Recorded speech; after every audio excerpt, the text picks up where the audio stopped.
Hello and welcome to Solosaurus, a podcast about one-player board and card games. My name is Brandon Waite. My name is Carter Mackey. And this is episode 6, where we're talking about the new hotness that is The City of Kings from the City of Games Publishing, designed by Frank West. And the first edition of this just went out to backers a little while ago, and we were lucky enough to get a review copy of that game. So our first really big review copy of a game to come in.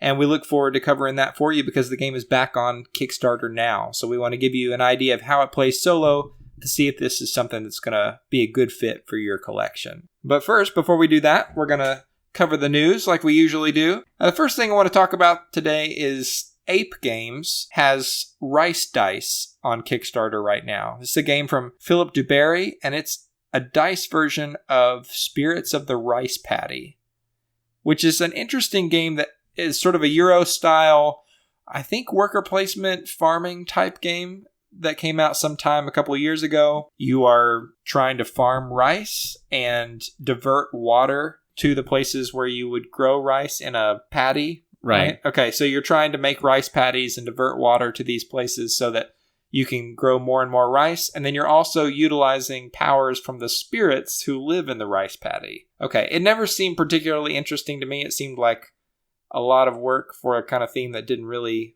work for me. This new version, though, is a dice version because that seems to be the natural progression of things. Right, yeah. You make a big box game, then you make a card game version, then obviously you need a dice version. And like most dice games these days, it is a dice drafting game.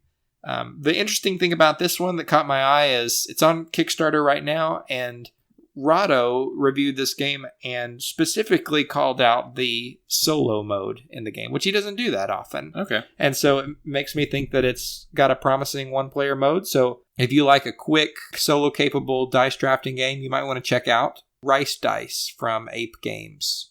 Second game I want to mention to you today is Eagle Gryphon is going to be publishing Fleet, the dice game. So Fleet is a very popular card game from a few years ago that was a hit with a lot of solo players. This is, again, the dice version of that.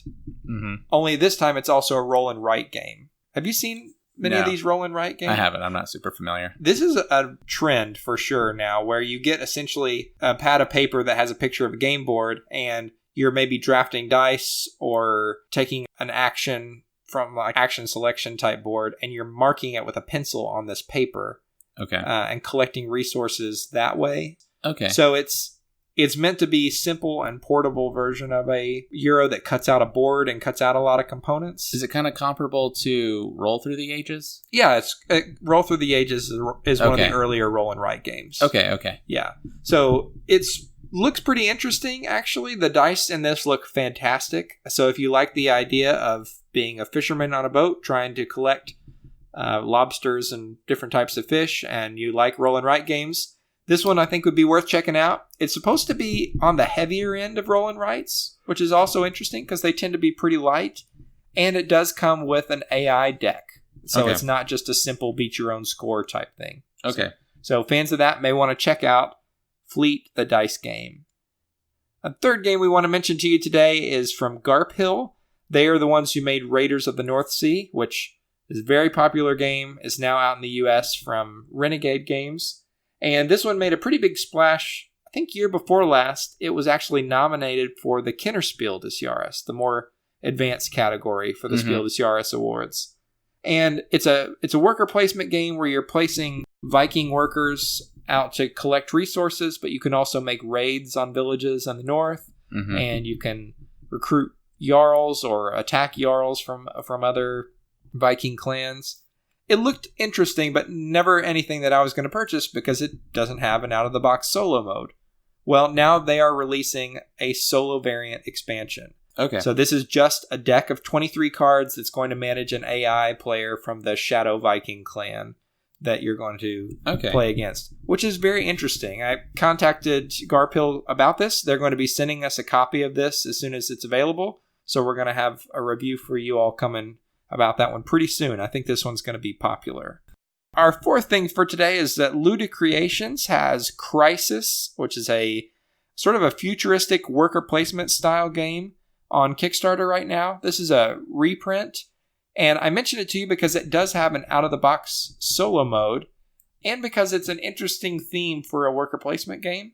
As I understand it, this is about a city in the future that's on the brink of political and economic collapse, and you play the head of a business in this time who's trying to capitalize on the crisis for the good of your business. Right. And maybe to help the city too, but I think mostly for the good of your business. Mm-hmm. Yeah, so good game teaches a good moral.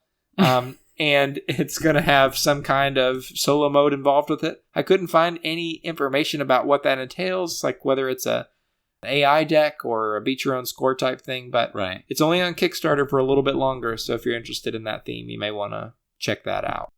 Then CMON has announced Kick-Ass the board game based on the popular comic book and now I guess the movie with that name.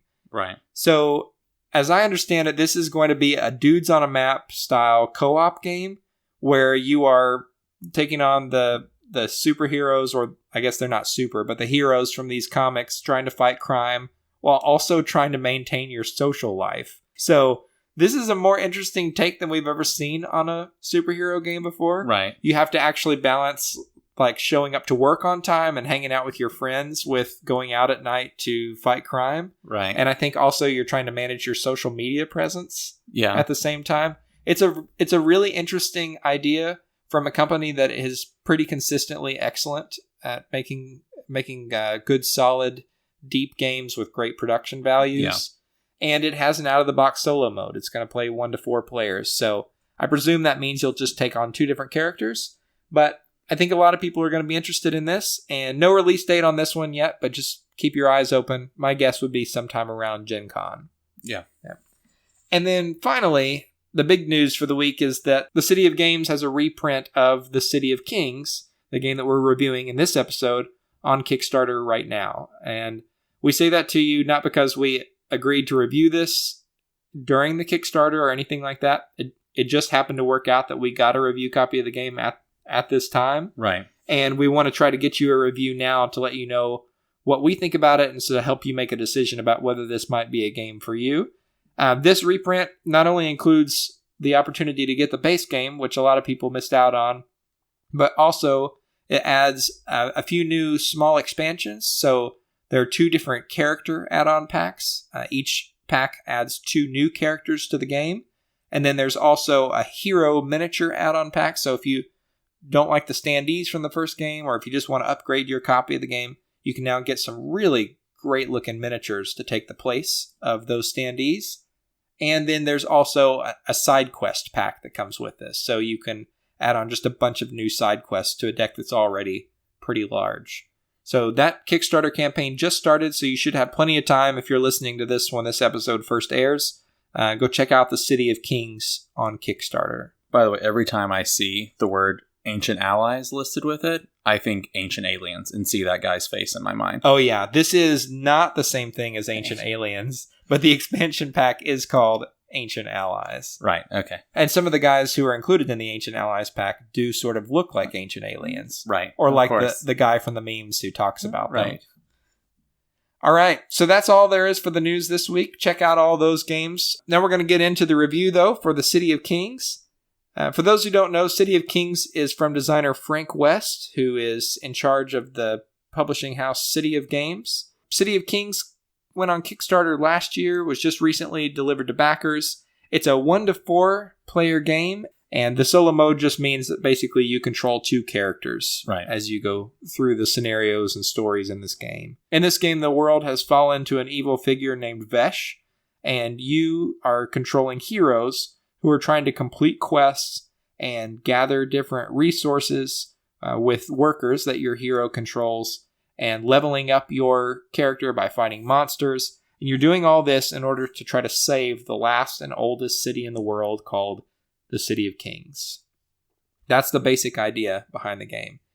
And so we're just going to jump in like we always do by starting out talking about the components for the game. Carter, what did you think about the components for this one?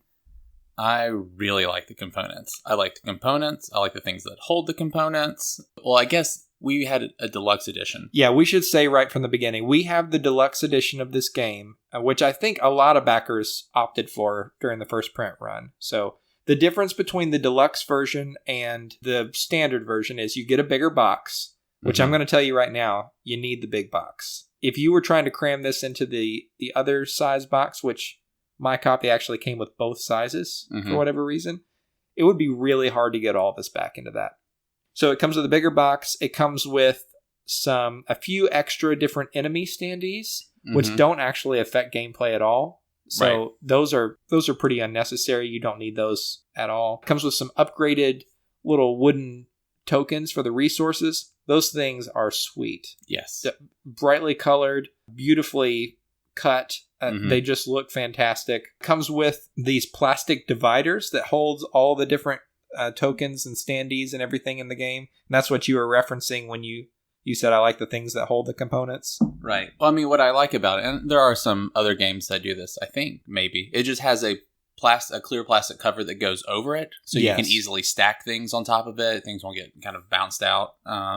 Yeah, these are very similar to something that GMT Games puts out for their war games called the GMT Counter Tray. It's just black plastic with a clear plastic top over it. Right. Feast for Odin comes with a similar thing in that game as well. But man, it makes all the difference in keeping this game neat because there's a lot of components in this game. Yes. And then the deluxe version also comes with these clear plastic anti-knock sheets. So as you're playing the game, you have this character sheet in front of you, and as you upgrade your character, you're moving little cubes along stat tracks. And if you aren't playing the deluxe version, you don't have this clear plastic overlay that keeps the cubes in place. There's 9 cubes? 9 different things you're tracking just with cubes? Just with cubes, yeah. Something I think like it's something like 9 or 10. Yeah. And if you bump the table slightly and you don't have one of these protection sheets, it's going to be hard to remember where everything was. Right. So it's just a way to make sure you're not bumping the table and messing up your game. Right. So all those things were included in our edition that may not be in the edition that you find online or whatever store you're buying from. So just be aware of that. Do you remember the price difference between the standard and deluxe version? I want to say that the price difference was like $30 or $40 difference. Okay. I mean, it's pretty significant. Right. But I would say that for me, it's totally worth it. Yeah. And I'm not the kind of guy who needs the deluxe version of every game. You know, I'm fine with not having metal coins and things like that. For me, the difference that the deluxe edition makes is that I'm going to get this game to the table more often. Right. You know, it makes setup so much easier to have those dividers. And once they are set up, the components that you're playing with are just fantastic. Yeah. You know, we didn't even mention the fact that the game comes with dice that are weighty and beautifully engraved. I mean, they're some of the nicest dice I've ever seen. Yeah, they look great. All of the player colors are really non-typical player colors, which is kind of a nice change. It is. Yeah, there's sort of a teal in there and purple that are, I don't know, they're just pleasing to look at on the board. Yeah, a yellow and a black. Black is the only normal one, I guess. Well, and yellow. But. And the player mats themselves are really large. You know, they're not thick. They're kind of like a heavier just cardstock, I guess.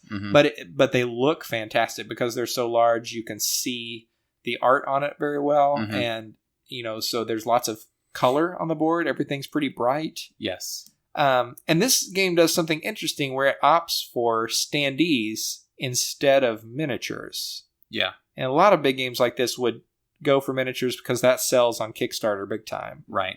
But I think Frank West intentionally kept miniatures out of the base game because he wanted to control the cost.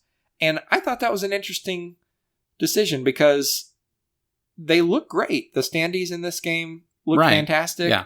You know, and I didn't need miniatures until I saw them on the new Kickstarter. Right. So all that to say, you don't need miniatures. Everything looks great and functions very well.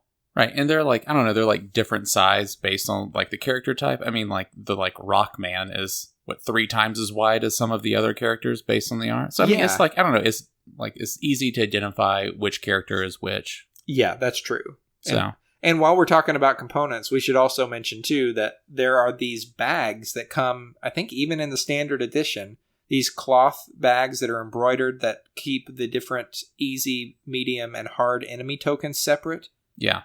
That just make managing that whole thing a breeze, and they look amazing. Right. I mean, this is easily one of the prettiest games I've ever played. Very vibrant. It is very vibrant in a way that's inviting and I think would catch the eye of anybody wandering by. Mm-hmm. So it's a great looking game. The graphic design is very clear, and even the box itself has this really striking just black matte background with kind of an embossed picture of a multicolor sword. Right, yeah. It's a beautiful package. Yeah. The only thing that stands out to me is something that I'm not crazy about is a couple of the characters. The artwork on some of those characters is a little off. I mean, I don't know what to say about it exactly. Some of the art is better than others as far as like actual character portrayals and stuff. Most of it's really good, but there's like a human knight or something. I can't remember his name. And his picture, his face just looks a little bit muddy. Yeah. I don't know. It doesn't have the definition that you would expect from when everything else is very high quality. It stands out because nothing else really looks like that. Yeah. But I will say in the game's favor, though, is it does have very different takes on typical fantasy type theme. You know, it's a fantasy game, but like one of your main characters is a giant rock golem, essentially. Right. Or there's a bird creature, or there's a dwarf, but he doesn't look like any typical dwarf I've ever seen. It's like a dog man. He does look sort of like a dog man. Mm-hmm. And I don't know, there's something attractive about that to me as well. Not only is the art mostly very well done, but it's not just your typical, high elves and Mines of Moria dwarves, all that stuff. So it's a great looking package, components wise, and I would say the same thing really is true for the rules, right? Yeah, absolutely. This uses a 2-book system, sort of similar to what Fantasy Flight does, in that you have a learn to play book, and then you also have a rules reference. It's more like a quick I don't feel like it has as many rules in it like the Fantasy Flight book would. Yeah. Because I feel like Fantasy Flight books are almost like dictionary or glossary, where it's like they have all the terms defined, where it's not in alphabetically, where this is just like it explains all the creature abilities in one area, then it explains all the tiles in a different area, and then it explains what the tokens are in a different. So right. So it's mostly just a quick reference to see, when you pull out a tile for the first time that has an ability you don't recognize, you'll need to look it up in this book. Mm-hmm. And it's good that they included these in a separate book, because for your first few games, you're going to be looking these things up all the time, because there's a lot of different abilities, and apart from the name of the ability on the tile, the monster abilities, it doesn't give you any text explaining what the ability does on the actual component itself. So you're going to do a lot of flipping back and forth in this book, and thankfully it's well organized. Right. Yeah. And the learn to play guide is great as well. Right. It works really well. But yeah, because you have to look so much up, like with creature abilities and stuff, so we played one game together first, and it was lengthened significantly. That first game, having to look up so much stuff and figuring out how some of it worked. That's true. And we should also say the game was partly lengthy because we were playing one very major rule wrong, which made the game so much harder than it needed to be. We don't need to think about that, though. Yeah, but we should just mention it here. I mean, the game is definitely longer because you have to look things up, but that also played into it as well. Yeah. Mm-hmm. Mm-hmm. Yeah, sorry, Frank. Yeah. But otherwise, the game rules are excellent. I mean, it's such a big box, you would expect it to have a really imposing rule book. Like, when I cracked Gloomhaven for the first time, I knew I was getting an epic experience, and I got an epic rule book to match. It was like 50 pages long, and it was just a bear to get through. I mean, it's a good rule book in Gloomhaven, but it's long and heavy. Right. To me, this did not feel nearly as rules heavy as I would expect for an experience like this. So I played the game a second time with a different friend on top of playing solo, but explaining the rules, being more familiar and playing the game, it went pretty fast. Like, when I explained the game, I explained the basics to him, but just based on how the game progresses, there's a lot of rules you don't necessarily need to know right at the beginning, and those kind of come as you need them. Like, you don't need to know how all of the monster abilities work. You only need to know the ones that are relevant in that moment. Yeah, that's true, and I I think, too, that it does a good job of not only prioritizing that information, but giving you very clear examples of how rules are supposed to work. There's some great full-color examples as you go through the pages that are clearly laid out and not just lost in the graphic design of the page, or, I don't know, they're just easy to find and to see. Now, of course, that makes it all the more shameful that we missed a pretty major rule in the beginning. Yeah, because it is clearly laid out. It is very clearly laid out. But it made the rule book easy to get through. I think it's less than 30 pages for the Learn to Play guide. I mean, so easy to pick up and play, I think, at least as far as learning the rules goes. Yeah. As far as play of the game is concerned, though, this is a very tough, puzzly co-op. Yes. And when I say tough, I mean, like, this might be one of the most brain-burning games I've ever played. Yeah, I mean, I think the rules actually say at some point, some fights can take 30 minutes. And that's not because you're rolling a bunch of dice necessarily or figuring things out. No. You're just trying to figure out how to beat one enemy, and it's going to take you 30 minutes to figure out how to do it or the best way to do it. Yes. And if you've ever played Mage Knight, which is a very well-known and well-loved solo game, it's sort of like conquering the cities in Mage Knight. You know, when you go up against one of those cities, it's going to be a long, drawn-out ordeal because you're trying to figure out, okay, which cards do I need to play from my hand to block the incoming damage that I need to block and to attack the things I need to attack. I mean, there's a lot of thought that goes into that. And for me, this feels almost as heavy as that. Right. I would say. Or maybe just as heavy as that. It's fighting in this game is one of the most intense experiences I think I've ever had, because I remember when you and I played our first game, we spent probably a solid quarter of the game just staring at the board, trying to figure out a way to make this thing work. Yeah. And just frowning or scrunching our faces in the process. Right. Because, yeah, you have to think a couple of turns ahead, I feel like, with some of those big battles. Yeah, you do. And that's not the sort of thing you would expect from an adventure-style game for the most part. Right. You know, I think if you go into this game thinking that this is going to be a game that gives you a sense of adventure and just lets you kind of breezily explore a land and complete quests, you're going to be very disappointed, because what's inside this box is really a puzzle game masquerading as an adventure game. Right. It is very much a puzzle tactical kind of game. The way the game is laid out, there are 7 different stories that you can complete, and each one has multiple parts. So like the first story is actually a series of 4 different quests that you have to fulfill. Is 4 in each one, is it? Or there's some more in others? I think they're all 4. Okay. And so there's a lot of content in this game, and it could get samey after a while if everything was basically the same, if all of the quests were essentially the same. But the quests in this game are highly varied, I would say. Yeah. You know, the first game that Carter and I played together, we were trying to kill some different enemies, I think, and trying to find our way to different places on the map. And so, you know, we're taking actions to explore tiles that haven't been flipped up yet, and we're trying to engage enemies in combat. And it was more that typical adventure style quest goal. Yeah. But the second chapter of the game is almost entirely a Euro game. It's a resource gathering Euro game. Right. You know, you're supposed to go out and find 50 different resources, 30 wood or 20 linen or whatever. Right. That's not the right amount, but you're supposed to send out your workers to do this resource gathering for you. And so game to game, it feels very different. Yes. In a way that I found refreshing. Yeah, it was very... Yeah, it wasn't just like having variety on the same formula necessarily. Like, it's still puzzling in the same way, but like what you're trying to achieve feels very different, I would say. It does. And no matter what thing you're being asked to do, each kind of goal, I guess, feels just as deep and puzzly as the one that came before, right? Right.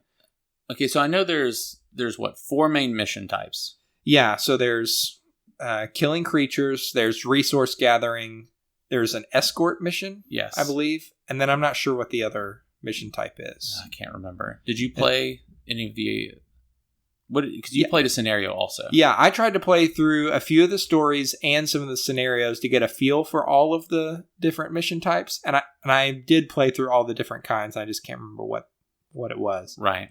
But they all feel drastically different to me. You just have to know going into this is the kind of game that's going to be a puzzle, but it is going to apply that puzzly nature to several different kinds of mission types throughout the game. And that's not to say that there's not a sense of adventure here, because I think there is. There's still a lot of elements of this game that you would expect to find in a typical adventure game. Like, you're going to be fighting enemies. Right. A lot. Right? Mm-hmm. And the way enemies work in this game is actually unlike anything I think I've ever seen before. So when you come across an enemy, for the most part, it's just going to stay in the tile where you find it. You know, a lot of this game is taking actions to move or explore. I mean, it's essentially an action selection game. Mm-hmm. And as you explore, you have the possibility of running across different enemies. When you find an enemy, you put out a little banner standee that represents this enemy. We should also specify, I feel like, that this is a square grid. Or a rectangular grid with squares on it. Yeah, that's right. It is a rectangular grid with squares on it. So it's just a map made up of a grid of tiles, essentially. And so maybe 2 of those tiles or 3 start revealed at the beginning of any particular... I think it's typically 3. Okay. Well, it's typically 2, including the city that you start on. Okay. Or if you do start on whatever. And so you start here in the main city, and you go out into the world and explore these tiles just by flipping them over. And sometimes you will find markets, or you may find a place where you can harvest resources, or you may stumble upon enemies. Right. So when you find an enemy, you take its little cardboard standee, which looks like a banner, not really like the enemy itself. You know, it's pretty abstracted. This is an enemy that belongs to this particular group, I guess. Right. And when you do that, you take a monster mat that shows its basic, health and attack bar. Right. And that is predetermined, like the order that those will progress in. The stats. Yeah, there's a stack that goes from 1 to 20, I think. 20-something, I think. 20-something? Yeah. Okay, and so the more enemies you find, the stronger they're going to be, essentially. Right. So you put together this little stat bar with the monster mat, and that creates your creature. And then sometimes, in addition to that, monsters will start with abilities that you have to draw from these drawstring bags that we mentioned earlier. And so in addition to having a base attack, for instance, of 2 or 3 damage, plus the ability to reflect damage back to you if you hit them, plus defense or whatever else they have on the stat bar. Yeah. Then you've also got to deal with these abilities. And these things can be really crazy powerful. Yes. Like, it puts poison in all the tiles around it. Or maybe this monster suddenly becomes mobile. You know, most of the time monsters are stationary, which makes them pretty predictable. But occasionally monsters will move around the board, and when they do, there's this pretty clever system, actually, where you have a small deck of cards that you just flip up the top card on that deck, and it'll show on this card a little path that the monster could take, like 4 different possible paths. Right. Numbered 1 through 4, and you try to see if they could follow path 1 without going off the board. If they can't, you try path 2. If they can't, you go path 3. It's very easy to follow. Right. But it makes the movement unpredictable, right? The fact that a monster might move is already unpredictable. Right. And then the movement itself is unpredictable in a way that feels, I think, pretty satisfying, because often when you play co-op games, monsters will just move toward you by default. Right. It's a programmed. Yeah. And it's not interesting or dynamic at all. Right. This felt interesting and dynamic. And those are just, 2 examples of abilities? There are so many in this There's game. some that can grab and pull you towards their tile. There's some when they hit you, they cause knockback, and you go in a random direction based on those same move cards. There's some that send out hounds that go around and mess with your worker, also using random movement. Yeah. The enemy creation system in this game is so different from anything I've seen, and the combinations that you can get, the number of different kinds of enemy combinations you could have is almost unlimited, I would say. Yeah. So very cool the way that works. And of course, as you find these enemies, you're going to have opportunities to smack them around. That's where we start getting into the combat of this game. Right. Which is highly deterministic. Yes. There's no dice rolling. You do this amount of damage. They do this amount of damage. You can heal this much. Whatever. You have to math it all out. You have to math it out beforehand. And, as you level up, at the beginning of the game, you're always going to do 1 damage when you attack a thing. Over the course of the game, you have the option of bumping your attack stat if you want. And so when you go up to within range of a monster, you can just attack it and know, I will do 2 damage to this thing. Mm-hmm. Minus any defense it has or anything like that. But there are no surprises here. Right. Or, as you upgrade your character, you can instead choose to bump your luck. And this is a really interesting idea, I think. You can either bump your attack stat and know, I'm always going to get 1 extra attack here. Or if you have any points put into luck, then for every point you have into that stat, you can roll a luck die on your attack. And so you'll get your base damage plus whatever amount is shown on this die.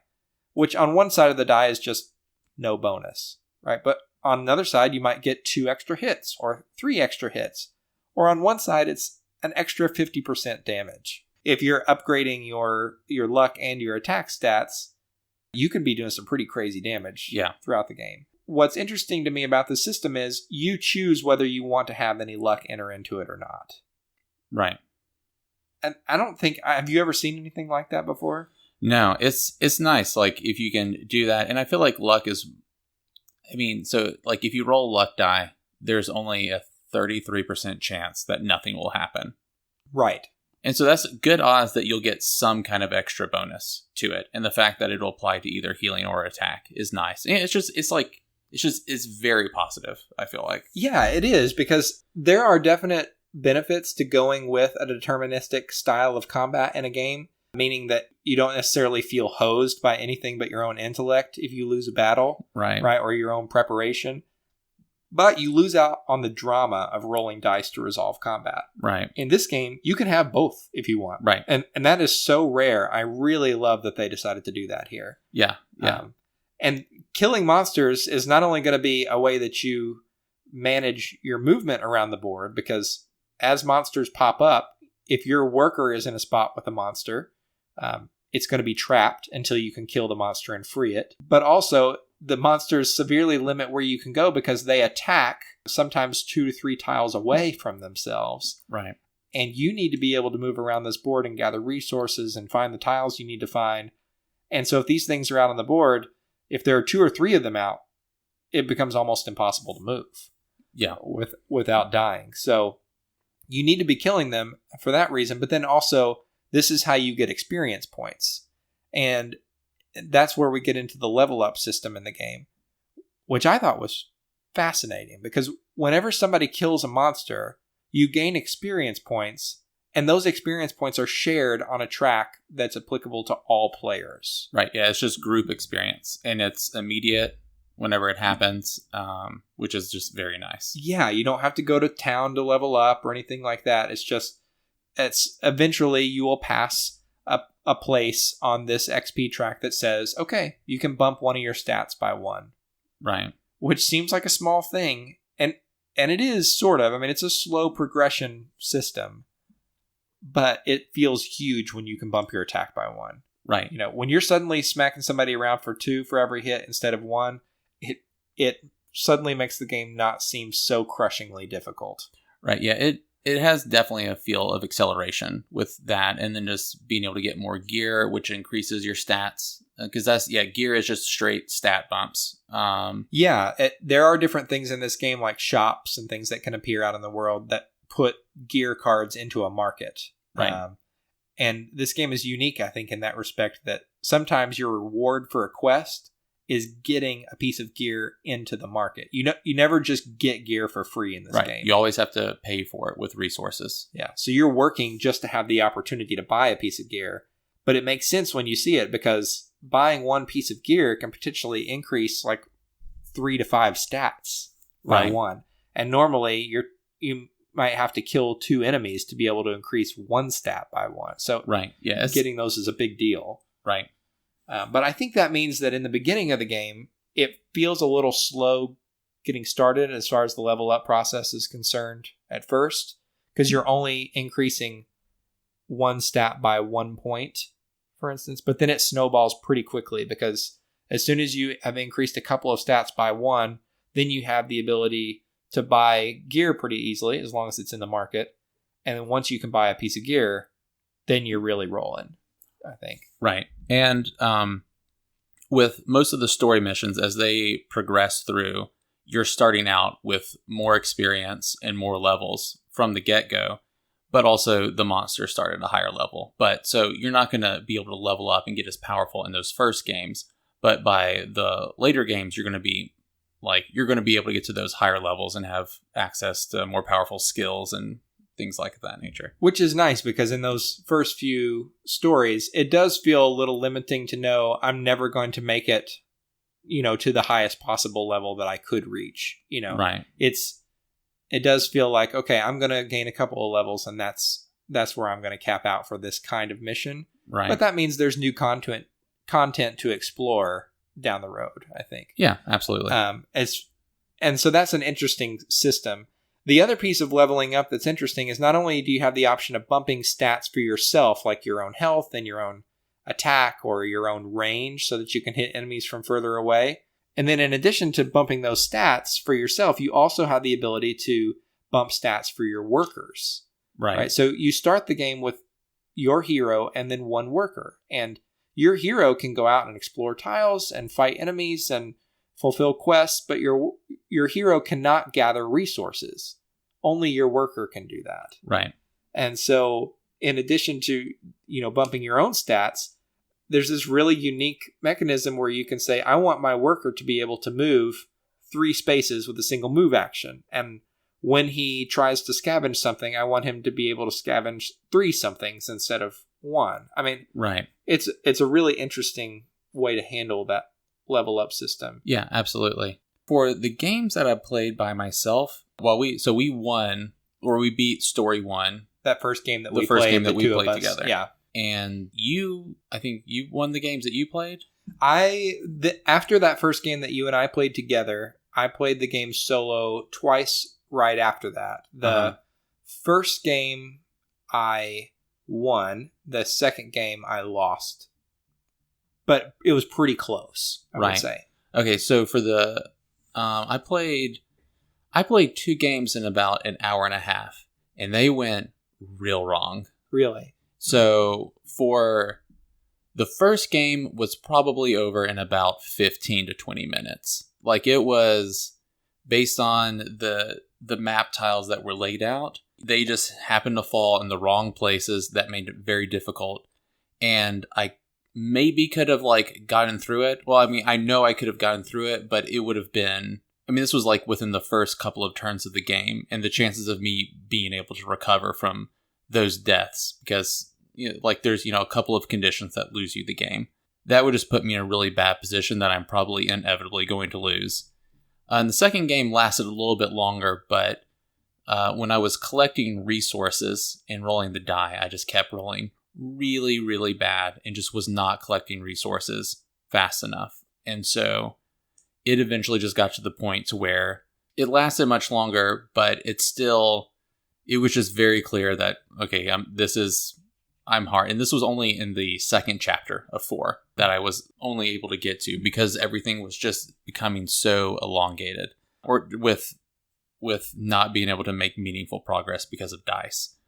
So those both felt really bad, and they weren't necessarily frustrating, and I still want to play the game, and it was eager to play it again. But yeah, they felt bad, because it wasn't oh, I made bad choices. It was well, just everything went wrong for me. Yeah, and I think that is interesting, because in our first game, I felt like our luck was pretty average, right? I mean, we had decent tile draws to begin with, but we also stumbled across enemies. We stumbled across them relatively early, but it was after we had gotten our feet under us enough that I felt like we could attempt it. Right. I didn't feel like we were hosed from the beginning. Right. There were a couple of not great experiences, but we got a couple of breaks also. Yeah. So it all kind of evened out. part of the feeling that this game gives you is in its best moments, it mixes that deterministic style combat with the luck of dice, which I don't know that we mentioned earlier, but when you gather resources, that's entirely dice-based. Right. And there is an option for a no resource roll that gives you also the attention of bad guys, so it could attract more enemies. Right. And those two things together just feel, when they're clicking and they're going your way, they feel dynamic and interesting. And when they go against you, it feels like this game crushes you hard in a way that's unfair. So you should just know going into this that there is that risk that there can be a game that the setup from the beginning is just, there's not really a way for you to win. Right. It is. I mean, this is probably a really bad comparison, but I mean, it's kind of like almost like a game of solitaire, like the card game, or like Klondike. Sometimes it's just the cards come out wrong and it's just not really going to happen. I will say when the first game was clearly, I was not going to win. It was probably like 10 to 15 seconds to reset the game. I mean, I just reshuffled the tiles. The decks are big enough to where I didn't have to reshuffle them. And I just moved the standees back. I mean, it took no time to be like, all right, well, we're just going to give it another go. Yeah, but it also feels like you also need to seed the tiles that come out a little bit, just so that those first tiles that you wade into aren't necessarily all enemies, for instance. Maybe I should have done that the second time, but I didn't. Well, no, I get what you're saying, though. It is a quick setup. If you do feel like you need a mulligan, you can do it without having a lot of work, which is definitely a plus of this game. Right. But it does feel like there could have been some work done there to mitigate the randomness a little bit. Mm-hmm. Having that dynamic random variable map tile layout is great, except when it isn't. Yeah, as long as the tile layout is, average as far as luck, or better, it will, everything will go well. But if you get a bad layout, it's going to feel real bad. Yeah, and I think it feels really bad often when you're trying to gather resources, and because you're entirely dependent on those dice, that also is one of those elements of the game that can really hose you. Right. Some quests in this game are entirely gathering resources, and there are times when even if you upgrade your characters, you roll a handful of dice and you get nothing. Or you get 4 attention markers and immediately spawn a creature. Right, and then you're really hosed. Right. And so I almost wish that they had done something that sort of works like the attack and luck element, but for gathering resources. Right, or at least a variant to make it more deterministic. Yeah, like if I had the option to bump a stat so that I could get 2 resources automatically instead of 1, and that's just totally deterministic in that way, that would be cool. Or I could bump like a luck stat with my gathering, and hey, I get to roll a die, and maybe that will help get me even more than it would have if I'd gone the deterministic route. That would have been a pretty cool extra dynamic as well. So I do wish that was part of the game. Also, equipment can be the randomization kind of gets you with, there's 2 different types of armor you cannot get in the beginning, or you cannot use in the beginning until you level up more.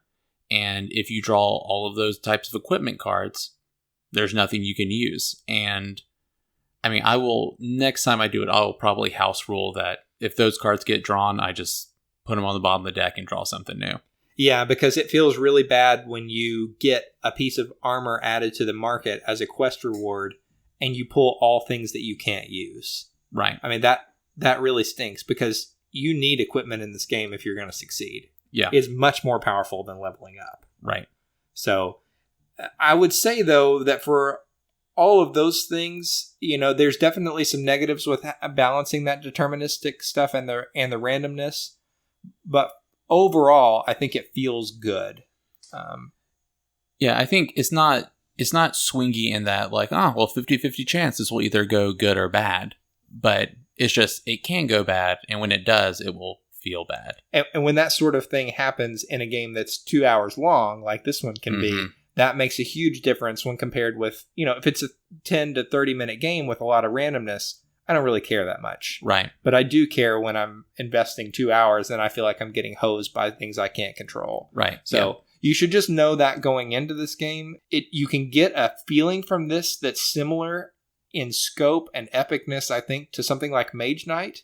You know, in this game's best moments, it makes you feel like a hero and like you pulled off something that's really amazing. But it does have that element that something like a Mage Knight would not have. So you should just know that. I think we should mention, too, how it feels to play solo versus playing with other people. Yeah.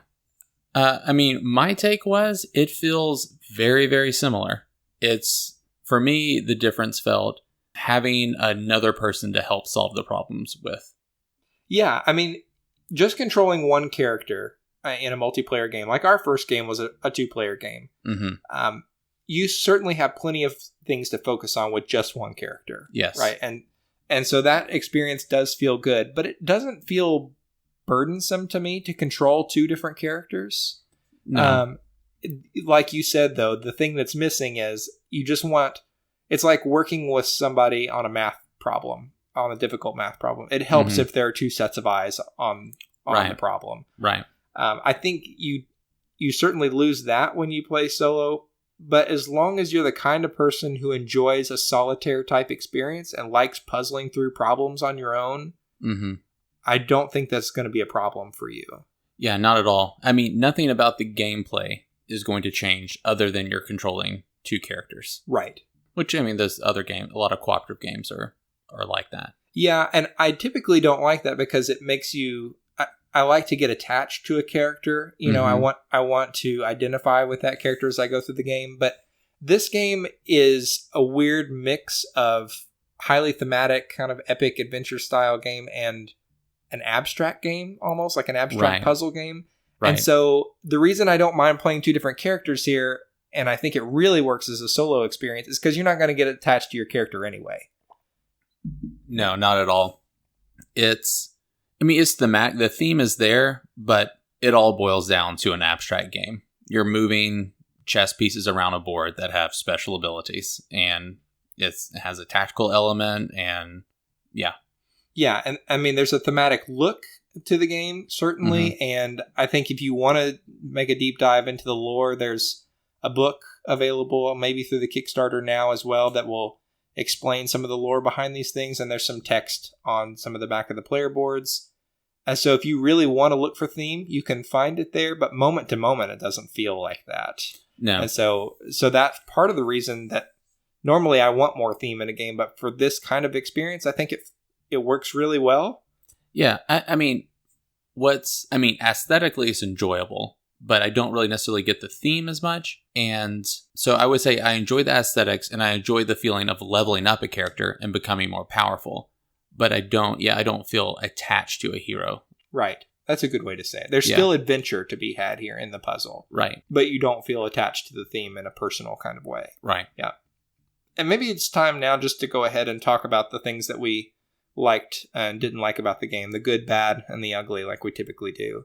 Yeah. And for me, there is so much good in this game. Yeah. Yeah. Lots of things really, really love. I like the puzzle depth of it, trying to figure it out. That's very enjoyable for me. The how it is going to be varied with the map and the creature abilities. I mean, I don't know how much I could play the same story over and over again, but sure.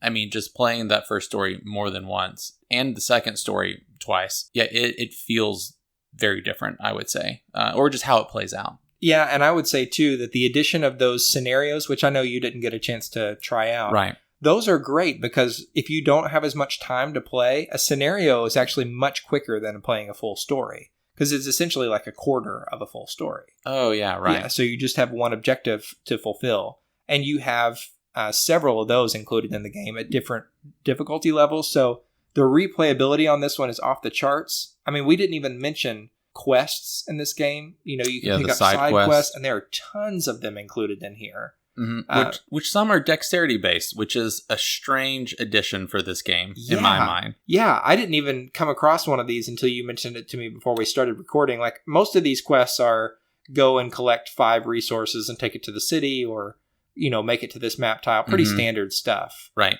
But there was I think there was a couple, but I mean the one I can remember off the top of my head is stack 8 wooden tokens on top of each other and you get a reward, and you can try to stack 12 to get a different reward, or stack the tiles up and balance a card on top. I mean, just very, for such a like thinky game, it is unexpected addition. Yeah, it's a little bit off the wall and kind of zany. Right. So, I mean, I guess, if you want to do it and you think it's fun, then do it. But if you draw one of those cards, you just draw a different one and discard it. Yeah, and there are enough in the game that you can do that. Oh, there's a ton of those cards. Yeah, so the replayability, even if you didn't get any of those expansions that we mentioned in the news section, there's so much in this box that you will have no problem staying busy. Yes. I just want to reiterate, too, that it's a beautiful game to look at while you play. I mean, yes. The components, the art, everything, it draws you into the experience a little bit further. We mentioned the theme isn't always there in a personal way, but man, it's definitely there in an attention-grabbing way. Yes.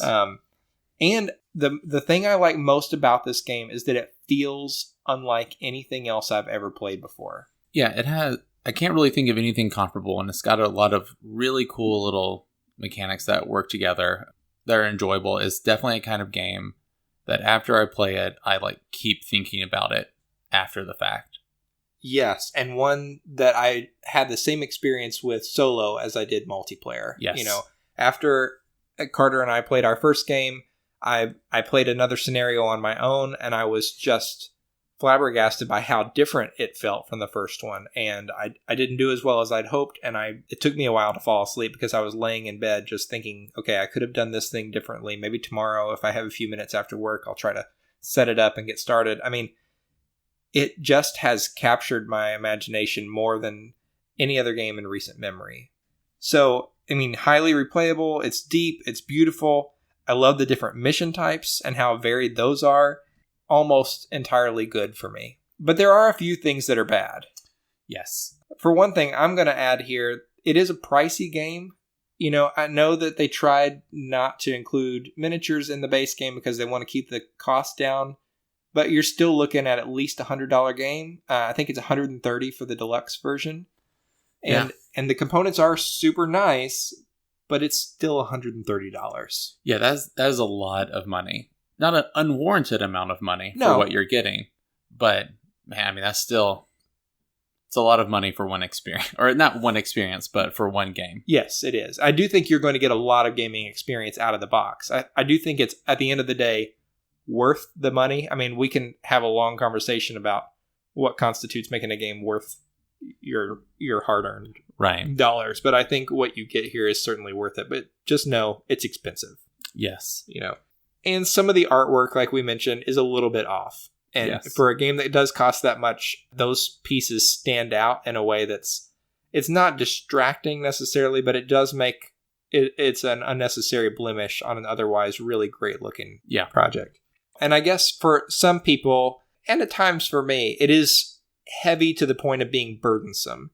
If I'm not in the mood for this game, it's really not going to work well. You need to go into it with the right mindset. Like, okay, I'm fresh enough that I can put my brain through the ringer here. I hesitated putting in this section, but I did feel wrung out at the end of playing this game solo. Huh. I mean, I can see that. I didn't feel wrung out at the end of, I think, any of my sessions, but there were a couple of nights I could have played this solo, but it was at a point where I was like, I just don't have it in me. I don't have the mental faculties to really actually play this game and not just instantly lose. Yeah, and it's certainly not like a once a year type of game. I don't think it's like that. No. Mage Knight is pretty much that for me. Okay. Because it's like a 3.5 hour experience. Maybe some people play it faster, but and it's super heavy and brain burny. Yeah. But for me, this one goes quicker than that, and it is very brain burny, but it does warrant more regular plays, I think. Yeah. But you just have to go into it knowing you need to be in a fresh mind space before you try to tackle this game. Yeah. Yeah. That's all the bad things that I have. There is one thing that I would consider ugly about this game, and that's what we just talked about recently. It's what can happen when you get a bad tile draw or bad die rolls. You can really get hosed by the luck in this game. Yeah. And it didn't, when I had those two kind of back-to-back bad games, it didn't sour me on it, but it felt really bad. Yeah, and I don't think that's going to be your normal experience. I think those are outlier experiences. Right. But you should just know going in that they are there, and that there are some things that I think could be done to fix that just weren't put into the game. Right. And in fairness, this game already has a lot in it. Right. Yeah, it does. So I'm not saying, Frank West should have put these things in here. Just for me, it would have felt better to mitigate some of that luck a little bit. But overall, I love this game. I cannot recommend it highly enough as a dynamic but deeply thinky solo experience, and one that works really well for a solitaire setting.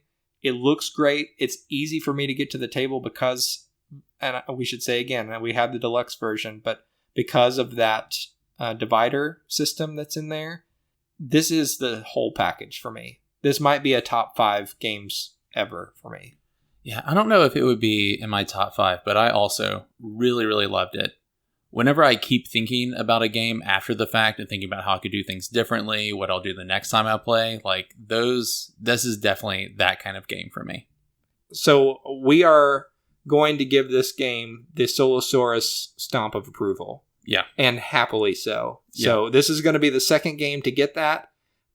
Frank West and whoever else works at the City of Games, it feels like you guys have created something that is unlike anything else, and it feels like a passion project when you play it.